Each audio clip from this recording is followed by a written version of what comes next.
JD actually stands for James D. Miller, and James Miller is a very common American name. In my very first job, my direct manager was named James W. Miller, and someone had emailed me, really trying to email him, a list of every employee in the company and their salary. And so being the diligent 20-something-year-old, I forwarded it on to my boss. Later on that afternoon, I had a new name. Our guest today is J.D. Miller, a leadership consultant, author, and researcher focused on human potential and organizational performance. It was a small company. There were only 26 of us. We were really quickly acquired by a company called Vignette, which grew to be the largest tech company to go public until Google took that title from us. The thing that we are always going to uniquely have as ourselves is our core kind of human stuff about communication, trust building, perspective, empathy, relationship building. And so the more we double down on that and use that as our North Star, I think it's going to make a lot of things successful for us all over the world. Welcome back to Beyond the Keynote. I'm so excited today to be talking to J.D. Miller, and that stands for James, I believe, but he's going to tell us a little bit more about that in a moment. He is the go-to market operating advisor for Rothschild, an author and keynote speaker. Welcome to the podcast, J.D. Thanks for having me, Carmen. It's exciting to see you. My pleasure. And yes, I'm so excited for the conversation we're about to have today. I think we've got a lot of ground to cover, so looking forward to diving into it. Before we get started properly though, why don't you tell us about JD? We were chatting just before we formally started recording today, and I asked about the name, but you've withheld so that we can share with the audience. So tell us all about how did you start getting called JD? Sure. So JD actually stands for James D. Miller, and James Miller is a very common American name. So in my very first job, my direct manager was named James W. Miller, and I was about 3 days on the job, and we were going through huge reorganization. And someone had emailed me, really trying to email him, a list of every employee in the company and their salary, and it was for your review and approval. And so being the diligent 20-something-year-old, I forwarded it on to my boss, and I said, I have reviewed. I've noticed a discrepancy between the James D and the James W, so I'm not sure that I approve. And, later on that afternoon, I had a new name.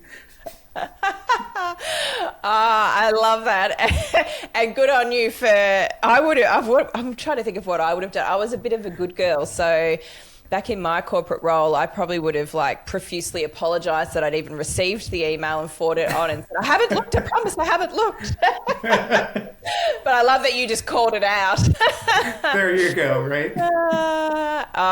Yes, and look, I'm sure that there's lots of people listening that have had an email disaster where you've sent it to the wrong person or something like that. So can totally relate, but love that you used it to your advantage. Very, very clever. Now, I know that you have written books, you speak on stages in various places, probably all over the world. Looking forward to hearing all about it. I'd love to know, though, what shaped you? So how did you get to where you are? Because you don't become a sales expert and an expert in AI and technology just magically. You don't just get born that way. So tell us about your upbringing and when you were little and people said to you, what do you want to be when you grow up? Did you ever imagine that you would be who you are now? I had no idea this is where I was going to land up, but I always say I'd rather have been lucky than good, and it's the luck has really helped quite a bit. When I was growing up, I was a really performative kid. I did a lot of theater, I did a lot of singing, and actually in high school I was on our forensics team, which is like a competitive speech and theater team in the States. Okay. And so was used to. That was different. Was used to doing lots of public speaking, right? So you send high school kids off to on a weekend and they give speeches to each other and someone wins and all of that sort of stuff. But graduating from college and headed to university, really I didn't know what you could be. In the Chicago suburb where I grew up, everyone either became a doctor, a lawyer, or an engineer. And so I thought lawyer was probably the job for me. Probably because it seemed like the only one where you could stand in front of a room and give speeches about different things. And so I started university really with a double major and a minor that was designed as a pre-law curriculum. So I majored in speech communication, philosophy, and I had a minor in comparative literature. And it was this classic, like, thinking, reading, writing, speaking curriculum that would lead to becoming a great lawyer. Just before I was supposed to head off to law school, I did an internship in the Bill Clinton White House. And the interns in that White House were very famous, but I wasn't the most famous one that you've probably heard of. But there was a lot of controversy about that. And so as I came back from that internship, I really realized that I didn't want to go to law school because it didn't seem like the lawyers were having any fun. And I didn't know what I was going to do. And so I looked back at the communication, philosophy, and literature degrees. I knew I wasn't going to earn a living comparing literature, and I knew I wasn't going to earn a living as a professional philosopher, which really just left that speech comm degree. And so my advisor there suggested that I stay on an extra year, work on a master's degree in communication. And it was the late 90s, and so a lot of our research was about how do groups build trust in the physical world, and then how does that all happen in this, then brand new thing called the internet. And all of a sudden I was, I had a master's degree and then soon a PhD about online social networking. And that led to a .com career that kind of took me down the path from there. Brilliant. I love that. There's lots for us to unpack there. Let's go all the way back down to theatre when you were little. How old were you when you started doing theatre? My first big role was I was young Patrick in Mame. I was 11 years old, and then followed by Tiny Tim the winter after that. I love that. And did you ask to be enrolled in theatre, or was it something your parents put you in? I think actually growing up in school, our classes always had, little skits and talent shows, and I was always that kind of performative kind of kid who really woke up to that. My family was big in music, so we did a lot of singing, we did a lot of instrument playing, and I think that just kind of put me in that realm of, this local theater company was doing something where they needed a young kid, and someone said, little JD or little Jim at the time, is probably the one we should tap. I love that. And so you always just felt comfortable on stage? It was something you enjoyed, being up in front of people? I absolutely love it. Yes. Spotlight right on me all the time, which is then why a professional career as a salesperson, became really exciting as well. Okay, wonderful. Well, I was the exact opposite. I was very, very shy as a child and almost ended up in theatre accidentally because my mum enrolled me in calisthenics, which is sort of like dancing / aerobics. I don't know if you've ever heard of it. Yeah, absolutely. And I loved going each week, but when it got to concert time, she thought, oh, there's no way that Carmen is going to do the concert. And I did. I got up on stage and apparently I was waving and smiling and having the time of my life. I was about 5 years old. And then joined a local theatre company, and from 8 years old was in local productions just like you, and absolutely loved it, but was still the very, very shy child in class and did not want to be centre of attention at all. So it shows that you can be introverted, you can be extroverted, it doesn't matter. You can stand up and speak in front of people. It might just require some different things from you. And as you said, sales, to be a great salesperson, you need to be a great communicator. And you obviously had studied communication and enjoyed speaking to people in groups of, large groups and small groups. So tell us about what happened next. So you got us to, you were debating and doing speech contests and all sorts of things. Did you go to, so you did the White House, what was there, university or something in between that, or? Yes. So yes, university, and then the White House was my last year of my undergraduate degree. Okay. So you do a 4-year college degree and then you go to law school. And so the internship was right in between those two. How amazing to be accepted into such an incredible internship. Was it eye-opening to be working at the White House? It was amazing. Again, I think I'd rather be lucky than necessarily talented. I'm not sure why my resume got pulled out of the thousands of people who apply.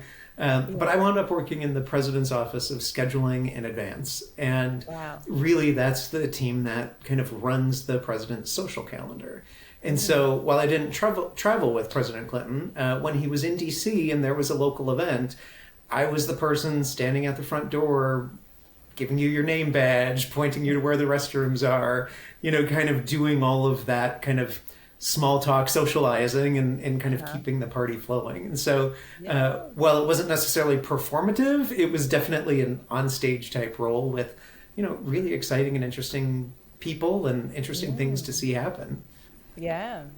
Well, I can see how that would help you in both the sales avenue you went down and the speaking route, to even have to make small talk with lots of different types of people that would have been attending those events would be a great skill to have been developing without even knowing you're probably developing it. What would you say your biggest lessons or takeouts would be from that internship? I really think the power of preparation and knowledge and intentionality around what you're doing. I was 21 years old and I knew very little about politics. Probably served me very well, because there were lots of people coming through the White House that later someone would say, "Do you know you just met the president of Ireland?" And I had no idea who she was. It's there are a lot of those things that later on in life I've learned, like, do your research on who you're going to meet. You're going to be way better prepared to have something interesting to talk about. Yes. Although I do love that. I'm very much like that too. If someone famous is standing in front of me, or, someone well-known, maybe is the better word to be used, it doesn't click for me that that's who they are. So in some ways it's good, because then you just have a normal conversation with them and treat them like any other person in a good way. Whereas sometimes there are people that I know, and I don't really get starstruck for some reason either, but there's people that I know that just completely change as soon as they know there's someone well known in the room, and they're like, oh JD, you're here, that type of reaction. I think you're right. Yeah, so maybe it helped you as well. All right, so where do we go next? Obviously, you've ended up in multiple board roles now, advising on sales. So tell us about what happened after the White House and how you built a career in technology and sales. Sure. So I went back to graduate school, working on this master's degree and then a PhD in communication. And we were studying group memory, how do groups form online, how do you build trust, how do you build relationships. And it was the late 90s, and so the internet was a brand new thing back there. I know a lot of your listeners probably don't remember a time without the internet, but it was an exciting new frontier for us. And there were all of these little .com companies that were hiring lots of folks, and one of them called and said, "We didn't know it was possible to have a degree in internet social networking, because we think we just invented this 2 or 3 years ago. You have to come work for us, and we have a sales role." And I was actually afraid of that, because I thought the sales job was going to be someone who cold called you at dinner and tried to sell you a credit card that you didn't want. Yes. So I hesitated a little bit, and they said, "Well, actually, it's a sales engineering job, which is the technical side of the sales team. The person who goes out and demonstrates the software. It teaches people how it works. And again, here's this public speaking, person. You've got this skill of presentation. You understand technology. You'll be paired up with a salesperson, and the two of you will, travel the country and then later, all over the place. And, they'll be negotiating the contract, and you'll be the guy on stage clicking the demo and showing everyone, why it's such an exciting tool." And that really spoke to me. And so I began. It was a small company. There were only 26 of us.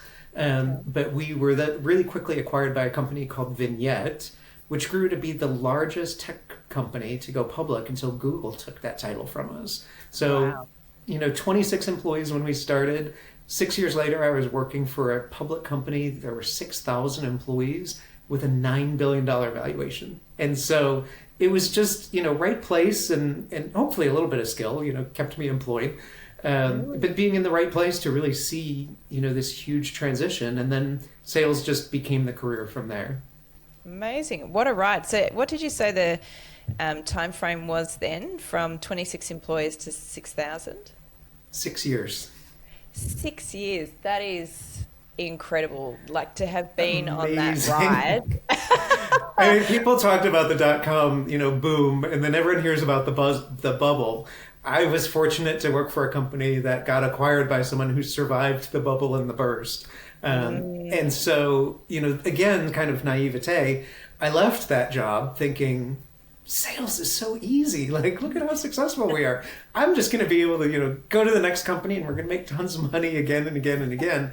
Really quickly learned that when you're not selling the internet in the late 90s and you're selling, something more prosaic, you actually have to work harder at it. But it's been a really rewarding career ever since.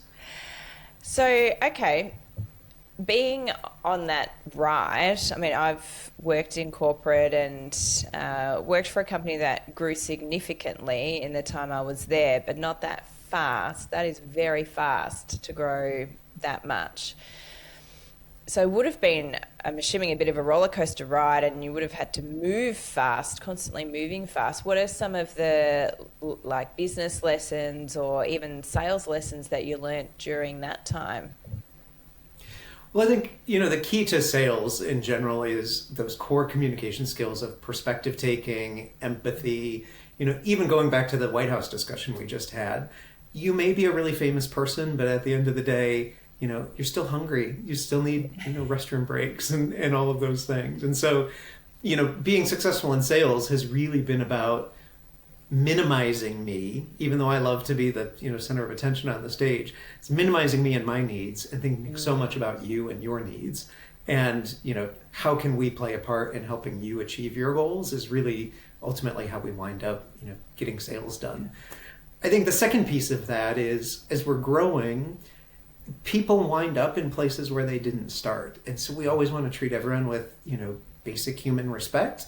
The person who was our front desk receptionist when we were 26 employees, grew up to run operations for, this huge multi-million-dollar division, the whole support team, all of that sort of stuff.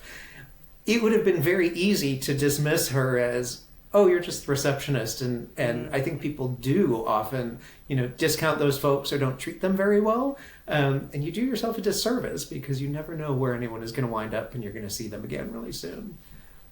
That is so true. One thing, and I mean, I think it's just my nature, but I say hello to everyone, and it doesn't matter where you work in the company. But I remember one day, because I worked in the same company for over 18 years, but I progressed and was in different roles in that time, and that's what kept me interested while I was there. But I remember my leader said to me, you need to get all the heads of department into a room for this big project that I was running. She's like, we just need all the heads of department in the room. She might not have even said heads of department. She just said, we need someone from each of these departments in the room to discuss this thing. I'm like, okay, cool. So I call the meeting, we're in the room, and she's looked at me, she's like, oh God. Yeah, so she didn't say heads of departments, she just said someone from each department. I had the head of every department in the room. She's like, how did you get them all here? And it was because of the relationships that I had built over time. They were like, yeah, sure, I'll come to your meeting. And they weren't, as you said, they weren't the heads of department. They hadn't always been the heads of department. They had come from different roles and worked their way up as well. So you've got to be really careful how you treat people, and because the relationships you build, I mean, even in sales, if we talk about sales, someone might not be buying from you today, but they might buy from you next month or next year or in 5 years' time, and they'll always remember how you treated them. I love the empathy part as well. So you were in this company, extremely successful. You were selling hotcakes, right? So you were selling something that everybody wanted to get their hands on. You then said you went somewhere else and you realized that maybe sales wasn't as easy as you thought.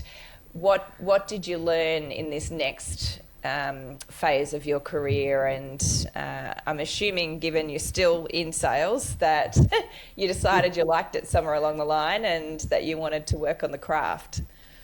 Yeah. Well, yeah. So I went from, selling the internet, where our sales pitch was, I'm calling from the internet. Do you need a website? And, back then, big airlines, didn't have a website. So those were really easy sales. Yeah. And then I went to selling CRM software that wasn't Salesforce to lawyers. And so, it suddenly became all about, not this very easy pitch that, of course, I need some software to do that, but really having to hone in on connecting with my audience's needs and really diving in on, what is the pain in your business? What's the broken part of your business? And do I have a way to help? And often I do have a software solution that's going to solve that, and we're going to have a really good conversation. I think the other part of it is recognizing that maybe your business is broken in a way that I can't help, and not being the pushy salesperson trying to squeeze something in where it doesn't belong, but just respectfully saying, it's been great to meet you. I can't help you here, and move on, because those relationships come back. And I think there's a lot of vulnerability that, or being vulnerable is really important as salespeople too. Before we began, you were talking about, do you remember a particular presentation that, didn't go well? Yeah. And I'm thinking back to my Vignette days when, we started to do this national global expansion, and there was an opportunity to sell to a company down in Mexico City. And I was one of the few demo engineers that said, oh, I speak Spanish. I took 6 years of Spanish and I'm fluent in it. We were very fluent. And, college, we spoke Spanish all the time. And so, I fly myself down and I meet the customer, and we had breakfast together, and I did all the great conversational breakfast things. I knew I wanted orange juice and, let's have some jugo de naranja and, having lovely conversations about, your family and your kids and all of that. And then it comes time to do the demo, and they're like, let's start doing the demo. And that's the moment that I suddenly realized, oh my gosh, I have all these technology words that I've never learned how to say in Spanish. So, como se dice, open your web browser? How do you say, let's go to the discussion board and click your mouse on this thing? And it was just this humiliating experience. Now, fortunately, they spoke English really well, and they knew all the English words. But having that vulnerability and humility to say, I don't know how to do this, and I'm not going to pretend, and, all of that. And I think it actually built a great relationship with that client who, first of all said, thank you for making the effort, because you did really well this morning with breakfast. And we were honored that you even started to speak in Spanish with us. We're happy to, pay that compliment back to you, or pay that favor back to you. But, being vulnerable and just being human is, I think, a core part of what sales is all about. That is so true. I remember years ago, my corporate role to begin with, it was a really large company, and I actually accidentally ended up working there because I got a part-time job. It was selling on a shop floor, Monday, Friday, Saturday, while I was studying. I did a Bachelor of Performing Arts at Monash University, which is a big university in Australia. So I was just selling on the shop floor, and I remember when I was learning, then I had the opportunity, to progress into a state role, so a role that was going to travel all of Victoria, that's the state that I live in Australia, and teach others how to sell and how to give great customer service and all the things. And I remember saying to the lady that was already doing it, who I was about to work with, oh, the only problem is, this is where maybe it's the... too honest. The only problem is I don't really know how to sell. She's like, what are you talking about? You get great sales. I'm like, I know. I get sales, but I don't really sell. She's like, what do you mean? I'm like, well, I don't make people buy things. I don't push them into buying things. She's like, that's not selling. You listen and understand what they need, and then you show them what is possible for them and what you have to offer that would solve their problem. I'm like, oh yeah, I do that. She's like, that's selling, that's selling. But I had this kind of vision of this, I call it a used car salesperson in my head that, is like, come and have this, you'll love it. And without even knowing anything about you or anything that you want. So I totally agree that selling is about solving problems and understanding the pain that someone might be in now, and then giving them solutions. And you don't always have the solutions, so then you don't sell. But you can, as you said, still create great relationships, and when they're potentially needing that another time, or they know someone who needs it, they'll refer you. Oh, and that's what I was going to say. So interesting to get your opinion on this. I actually see speaking in a very similar way to sales, in that whenever you speak, you're selling something. It might not actually be a product or a service. It might be a mission or a vision or an idea or something like that. But you're still trying to share and convince the audience of something, usually. And I think it's the same in terms of structure in a keynote speech, that you need to build rapport with your audience first. Well, you need to do the research first to understand what their needs are and what they want out of you, and then build rapport, and then make sure they understand the problem. So paint the problem and then paint the solution. How have you gone about your speaking, and do you agree with that type of structure? I do. And, even though you may be the only one in the room who's actually speaking, so much of the activity is what's happening with the listener, because they're not there for my ego to be, disseminating something. They're there to learn something, grow, achieve something on their own, and my words are supposed to be the conduit for that. So, fast forward my career, I went from being an individual contributor salesperson. I wound up becoming a sales manager and chief revenue officer for lots of different companies. And so every year, at the start of the year, there's always the big sales kickoff that, gets everyone in a room, and I'm the one on stage who's rah, motivational. Let's go tackle the market, and here's what we're going to do. But that speech is really about the 200 people sitting in the audience and convincing them we're a good company to work for. You're going to make money if you work here. We're going to teach you something that if you do these things, you're going to be a better seller and you're going to earn commission checks. And so I think a really important part of being a speaker is really being tuned into what are the needs of your audience. How do you help them achieve their goals? And then your speech or your presentation is just sort of a tool that's going to help them get what they want, not what you want to get yourself. Yes. I love that. And to prepare for those big presentations that you had to do to the company, what would your preparation look like? So for me, that work actually begins 3 or 4 months before the event itself, really thinking about what is our strategy for the next year? What are the 3 or 4 things that we're going to do that make a difference? And what are the 3 or 4 lessons that this audience needs to, go away with and remember? I think the other thing about speaking is time management. I'm obsessed about time management in speaking and in events in general, because I hate it when people are late. I hate it when people don't use my time very well. I hate it if I've told someone that they've got 15 minutes and they take 25 because they're stealing from other folks. And so for me as a speaker, once I've identified the 2 or 3 or 4 things that I want to convey, it's really practice, so that I know if I've got 6 minutes to deliver it, I can do it in 6 minutes. If I've got 10, I can do it in 10. And I think it's often harder to give a short speech than it is a long one, because you have to have done a whole lot more preparation and editing along the way to get yourself ready to go. So true. Absolutely. I 100% agree.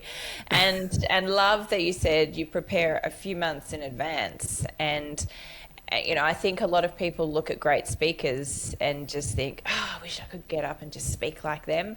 And they don't realize how much preparation is still going into it. Even a seasoned speaker, the preparation has been all the years that they've been speaking, and they would still review, even if it was a talk they'd given 1,000 times, they'd still be reviewing, they'd still be thinking about the audience, they'd still be thinking about how might I shift a certain section to make it more relevant to the outcome or the people in the room. So there's a lot of work that goes into those really incredible, amazing speeches. and anyone can do it. So if it's something you want to do and you think, I'm just not a great speaker, this is a skill you can learn, just like sales, isn't it? It's a skill you can Absolutely. learn. You don't have to be born one. So would you say that over your career, well, first of all, I've got lots of questions. First of all, how has speaking helped your career, would you say? So speaking has always been a part of my career. I think, as a salesperson, you're constantly going into rooms of, sometimes it's one person, sometimes it's 4, sometimes it's 20. But whether it's a formal speech or not, you're still presenting and communicating ideas. And I think, the practice of being a speaker has made me effective at, sitting down with almost anyone and being able to have a good conversation, learn what they're about, and just be comfortable talking to them about their needs. The more formal presentation speaking became, certainly as I became a leader, as head of the sales organization, you're the figurehead of the company, internally, externally. Internally, you're supposed to be big and motivational and inspiring. Externally to the world, whether you're talking to the press or you're talking to clients or you're, speaking on a panel, you're representing the company. And so that's always been a core of what I do. And now increasingly, I've had a career transition where I'm no longer running companies myself. I sit on the boards of companies. So I work with private equity. They're, banks that buy and sell companies. And the company I work for owns 36 different companies. And so a lot of, what my job is maybe I'm the board member who knows something about sales, or maybe I'm just, an advisor to the leadership of any one of those companies that are having sales problems. Speaking as part of that job is, yes, maybe going to one of those companies' sales kickoffs and teaching something, but increasingly it's just thought leadership about sales in the world in general. I've written a book and I talk about, philosophies about AI and all of this sort of stuff. The speech isn't an end to itself, but it creates the credibility for me to then be on someone's short list of, that's someone who needs to be on our board because he's the person the world is turning to for, expertise on these topics. Yeah, amazing. And I think that is the power of speaking, isn't it? If you use it intentionally and strategically, whether you're a paid speaker and this is your job and career and how you bring in income, or you're an expert or thought leader, you can use it strategically to get the outcomes you're after. So you're using it strategically to attract board roles that would interest you and where you think you can make a difference and have an impact. Others might use it to promote their business or their consulting. And obviously having written books makes you an authority on something too. So what is the name? I think you said you've got 2 books, is that right? I do. So the first one is called The CRO's Guide to Winning in Private Equity. Kind of is what it says on the tin. It's how a CRO who's owned by private equity should win and be successful. Yes. So I talk about those topics a lot. And of course, that positions me really well to be the person to teach you and your company how to do it. But really, as soon as I published it, the world of sales completely changed because now everyone's using ChatGPT and AI tools, and that's really changing how sellers engage. And so the next book is coming out this spring in 2026, and it's the AI Handbook for Sales Professionals. And it really explains what artificial intelligence is, what it isn't, and how professional salespeople can use it to their advantage. Oh, it sounds very interesting. Are we allowed to have a couple of tips from that book, or is it top secret till it gets launched? Oh, no, I'm happy to talk about it. For me, it's the communication scholar that comes back and says, AI is good at a lot of things, but none of the innately human things that we do in relationship building, trust building, inspiring other people. And it can be confusing because AI works on pattern recognition. It's the same technology that used to see me misspell a word and say, oh, here's how you really wanted to spell that. And then it started to, see you starting to type a word and completing your text and, completing your thought. It's just doing pattern recognition. Well, now its pattern recognition is super sophisticated. And so it's learned that if I say, I'm having a bad day, it's supposed to say, I'm sorry, I hope tomorrow's better for you, and can we do blah, blah, blah. Yes. That can feel like empathy, but that's not a real, thinking person on the other side. And so for us, it's using AI to be good at our jobs and, think about what the patterns are. But it's always going to be a personal individual that makes that true empathetic, trusted connection that's going to save the day, even in an AI-driven world. Yeah. It's so interesting, isn't it? I mean, I think if you're not using AI now in your role, then you really need to be. Most people I know are using it in some capacity, including myself. And I find that I have to tell it if I want to sort of debate with it or get it to challenge me in any way. I have to give it permission to do that because it just wants to be nice to you all the time. And if you say, Right. I'm thinking this idea, it'll say, brilliant, that's amazing, that's a great idea. I'm like, okay, but what if it's not a great idea? Like, what, if you were going to think of it from a different point of view, what would you say? So it is very interesting, and you do have to remember that it's not human sometimes, like, and remember that it's only feeding you what it's been taught to feed you. That's exactly right. So would you say as a salesperson, would you recommend salespeople do drills, like practice sales calls with AI and get AI to respond and challenge them? Yeah, I think there are a lot of great use cases for AI for salespeople. Certainly all the, the writing, the production stuff, here's an email, please read it and make it professional or tighten it up. That kind of stuff is great. Having mock sales calls, here's my pitch, suggest some common objections and help me work through that. That's really good. But I think the most important thing for me with AI is its ability to synthesize a lot of research. So when I began selling in the 90s, they used to tell us, sit down with your customer and say, I've got this blank sheet of paper and we're going to spend 20 minutes and you tell me about your business, and tell me about your hopes and dreams and all of that. Uh-huh. Well, today, people don't have time for that. And they're like, you can find out everything about me online. My company publishes its reports. You can go on the internet. You can see my family's name, my dog's name, all the rest of it. And so I expect you to have shown up having done your homework and have a point of view. And actually doing all that research is a lot of work. And so AI is really good at prep to say, I'm going to meet with Carmen today. Go find me everything I need to know to be ready. And in 2 or 3 minutes to get kind of a synthesized summary of the important things to know about you that again will let me walk in the room and now connect with you on a uniquely human interpersonal level, because I haven't spent all my time exhausted just trying to find out where do you live and what's your job. Yes. Yeah. Okay. Yeah. Good use of AI.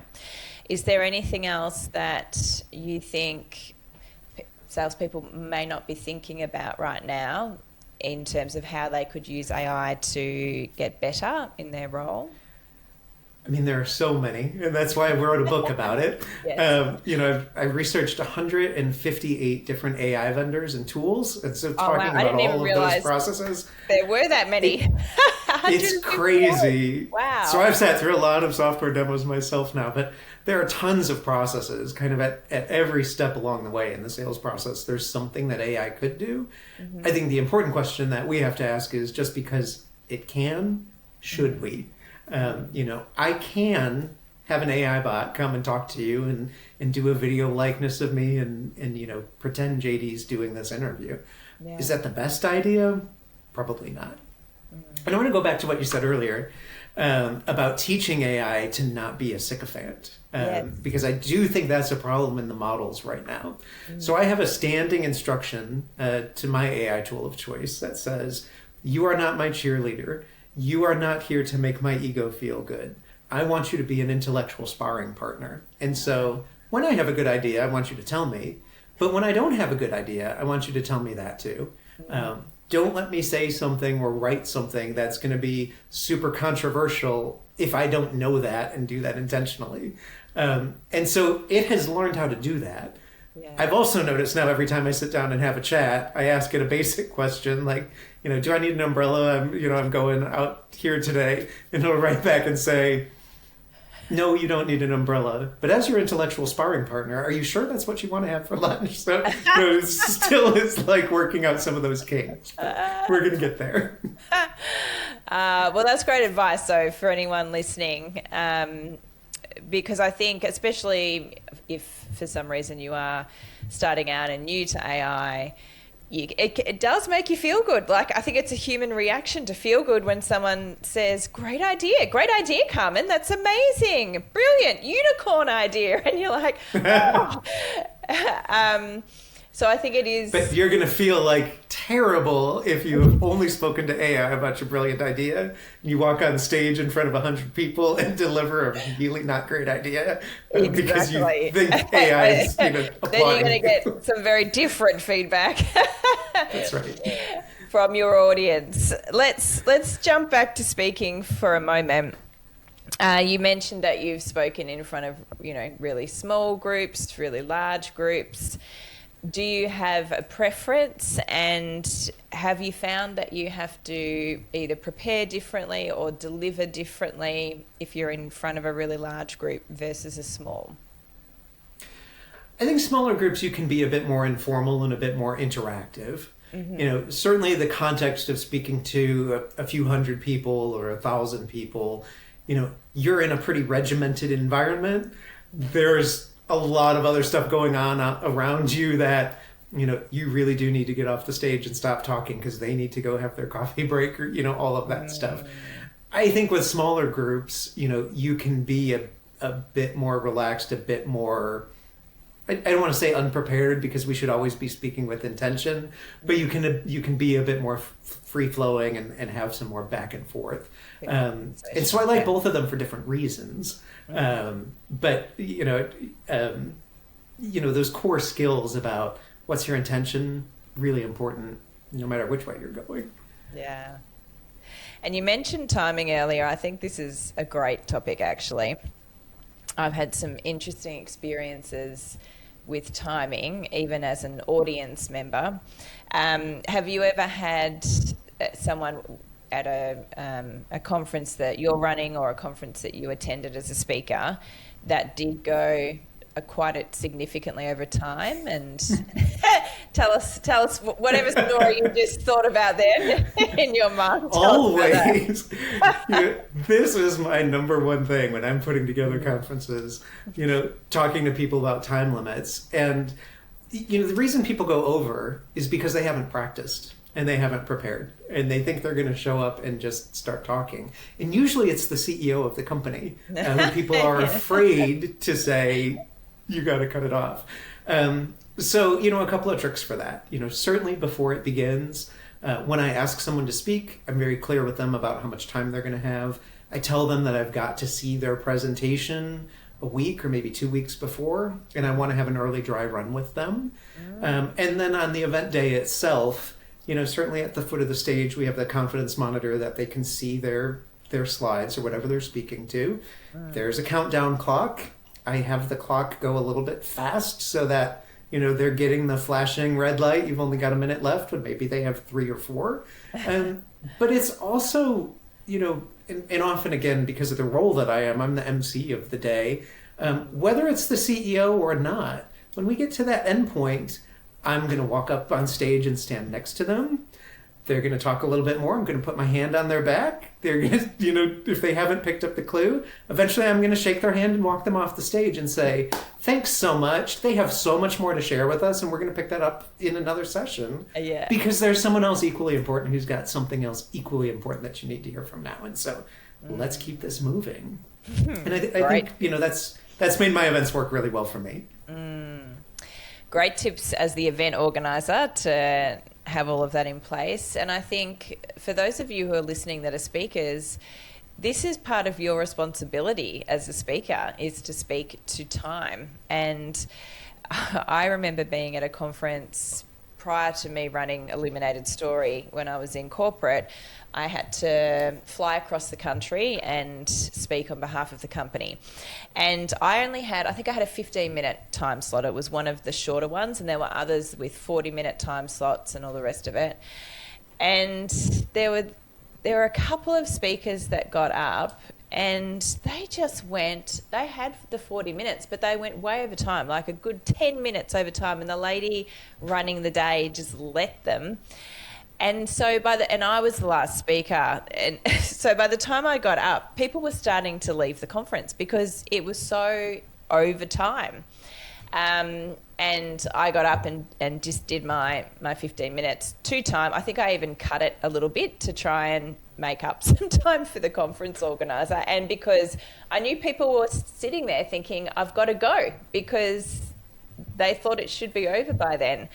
And I just remember, this was years and years ago, I remember thinking back then, this is a terrible conference. This is not good enough.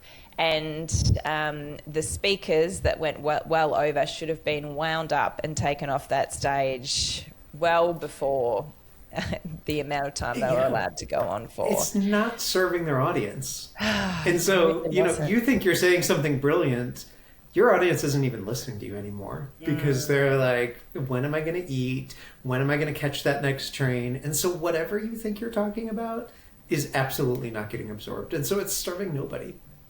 Well, that's right. And so it takes the power out of your message. And I always say to anyone, speaking is about getting an outcome. And if you haven't got the outcome, it doesn't matter how brilliant you were, how entertaining you were, how confident you looked, you haven't achieved the goal. Like, you haven't achieved what you went there for. And you're exactly right. All I was sitting there thinking with there happened to be a couple of different men that were doing it, was I don't care about anything you're saying right now. And I don't care about anything you've said, because all I'm thinking is how annoying it is that you're still talking. And I think there were many others at the conference that felt the same way. So yes, listen to JD, everyone. Timing is extremely important.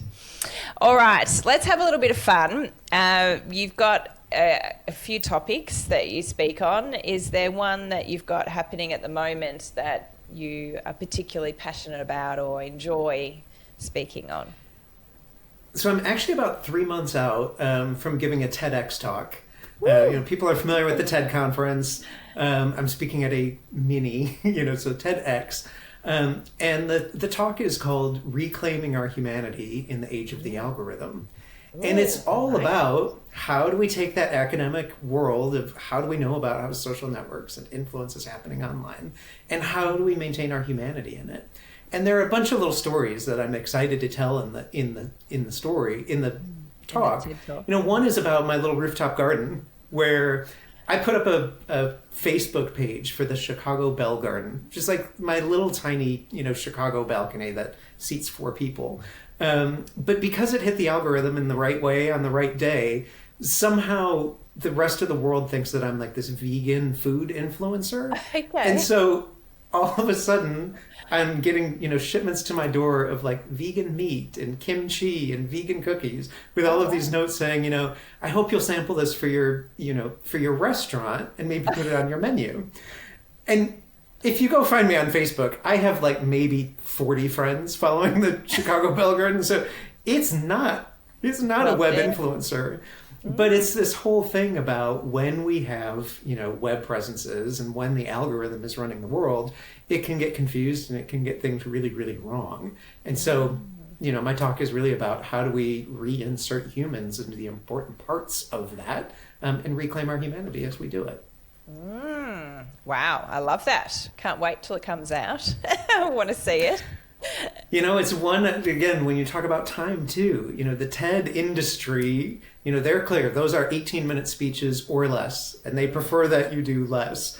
I'm actually speaking at a smaller conference where they're like, yeah, everyone else in TED does 18. We do 12-minute speeches. And so, I'm sitting here now and I'm running at about 13 and a half, and I'm, really thinking carefully about this thing that you said in a paragraph. Can you say it in 5 words? And often it's more impactful when you do. But you have to be really thoughtful about the way you get there.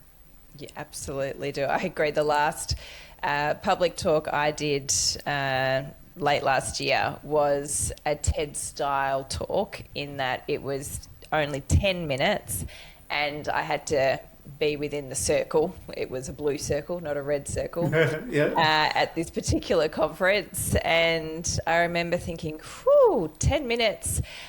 You can still say a lot in 10 minutes and you can be really, really powerful. But as you said, you have to craft it and work on it and make sure there's no fat, if we want to call it that, for anyone that's not watching the video and just listening. I did the italics with my fingers then. You have to take all of that out, and only the most powerful words and sentences and ideas remain, which is why TED is so powerful and so popular as well, because you're getting these really powerful ideas in a short amount of time, and so we love listening to them for that reason too. And then to have to stay in the circle, because I'm a theatrical performer by nature, I like to use the space if I've got the space to use, was also a different way to deliver, and also takes craft. So how long is it until you are doing your TED Talk? I'm about 3 months out right now. About 3 months. And actually, I'm at the point of, finding a coach and working with a coach. I love what you do. Yeah. Because even as much speaking as I do, having an independent person listen and give you really candid feedback is really, really helpful. I'm thinking of about 2 years ago, my mom had passed away with Alzheimer's disease. And I wanted to do something, fundraising for the Alzheimer's Association. And so, this theatrical kind of performer kind of grew up and said, why don't you do a one-man play? And I had found this script. I didn't write the script, but I found this award-winning script that I was going to perform. And it was about, 90 minutes of text, and I was the only one going to deliver it. Yeah. And so I had it memorized. And then I really realized that, knowing the words was part of it. There's, of course, acting. But having a coach come help me and guide me through each of those moments made a huge difference. And so, the first time I worked with him, it was 72 minutes long. And he's like, you've got to slow down. And you need to really, find the important moments and think about this and think about that. Well, then I went away and I worked, and then I came back and, it ran 2 hours. And he was like, you have found a lot of moments. You need to kind of rein this in. And it became a process for us to really narrow, over about 2 months of practice and repetition and making thoughtful choices. The text never changed because that was the author's words. You have to deliver that word for word. Yes. But all the rest of it, having a really good coach and guide really was helpful to making it as impactful as it could be. Yes, so true. It is. If I think about all the different clients I work with, I'm very lucky because, as we've spoken about earlier, I get to work with thought leaders from all around the world, and they're in very different categories, let's say. So there's elite athletes, CEOs, there's entrepreneurs, and people that have had not necessarily good, incredible experiences, but some very profound experiences that they want to share with the world and share their lessons from. And you're right. So I see myself less as a speaking coach these days, because I'm normally working with people that actually already are good speakers and want to speak, and more like a director, a theatre director. And that sounds exactly like what you did with the person that got to help you. And I mean, we do have the luxury of changing the script, because normally I'm writing it with them from scratch. But you're right, it's not always the script that needs changing. It's what you're doing with the words, it's what you're doing with the script, and the way you're choosing to deliver it. And I love that you said moments. I always talk about signature moments with my clients, that we want to create these signature moments for the audience that are just going to be so ingrained in them because they feel them. So they don't have to try and remember them. They just will remember them because they felt them. That's right. And it takes time to craft that. And for the actor, which was you, or the performer, the person delivering the keynote, to integrate that. a lot of people will say to me, I'm so much better when I speak off the cuff. I'm actually terrible when I prepare and, learn my talk. And I'll always challenge that and say, I wonder if it's because you actually haven't rehearsed enough. So you've rehearsed to the point where you're having to think through all these things that you're trying to do better, and it feels awful at that stage. It's like the middle part of the rehearsal process, really. And then you slide back down into the greatness part, if you can get through that and spend a bit more time and effort on it, to this part where it's so ingrained in you, it comes out on autopilot. And that's when you get to spend these amazing moments with the audience that just happen on the spot, that you're not prepared for, but you can handle because you know your talk so well. Mm-hmm. Have you ever had some of those moments on stage where you've really prepared, you know your stuff, and something's come up, someone's asked a question or someone's said something, and you've been able to respond in the moment? Yeah, I think that happens all the time, that surprises happen, or you forget where you're going next, or someone, raises an objection you're not thinking about.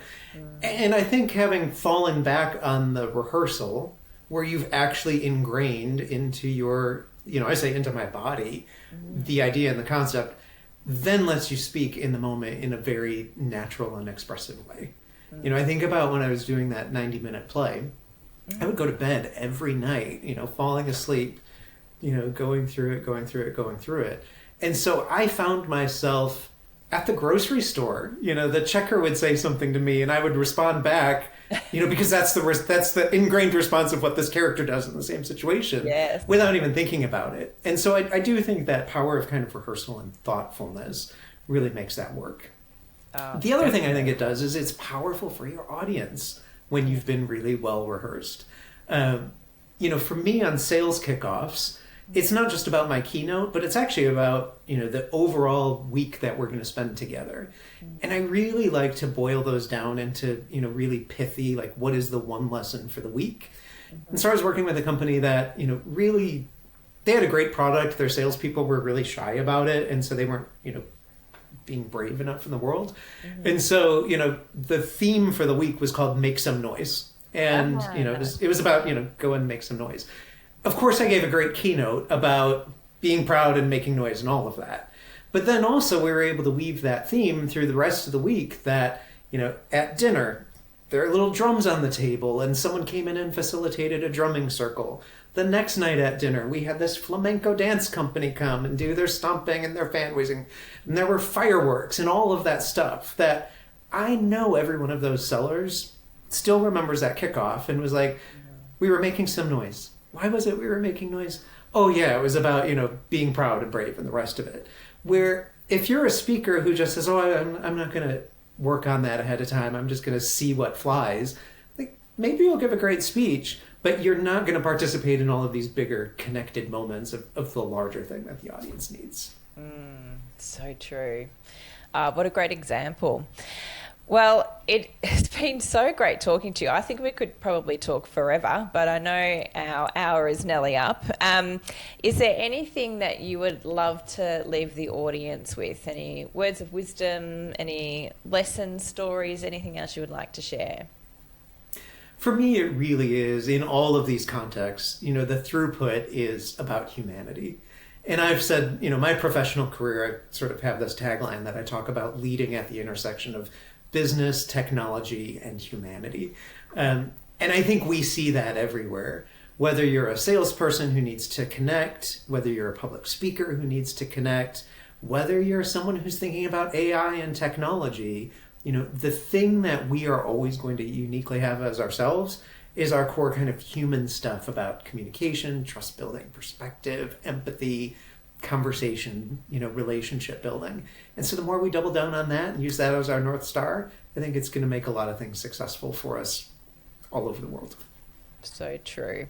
And I think you're absolutely right. The most powerful speakers are often the ones that, as an audience member, you feel like you're in conversation with them.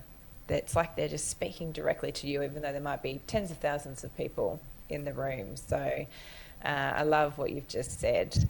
JD, it has been such a pleasure to speak to you today. If someone would like to hear your talk or book you for a talk or have you on their board, how would they get in touch with you?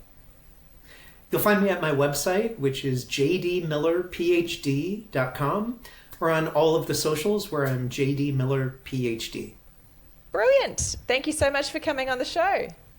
Thanks for having me, Carmen. It's been great chatting. All right, here's where you're standing. You can close this episode, think that was fun, and go back to doing things the way you've always done them. Or you can decide you're done being the speaker, the leader that people politely applaud and immediately forget. If you want to create the kind of moments we talked about today, the theatrical, the unforgettable, the profitable, I've put together something that'll change how you think about the stage forever. It's called Beyond the Keynote, Creating Your Illuminated Story.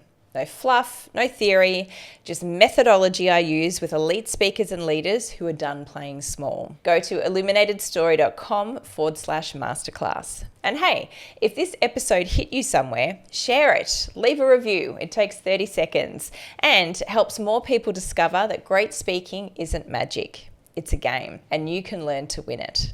I'm Carmen Sederino. Don't just speak, illuminate. See you next week.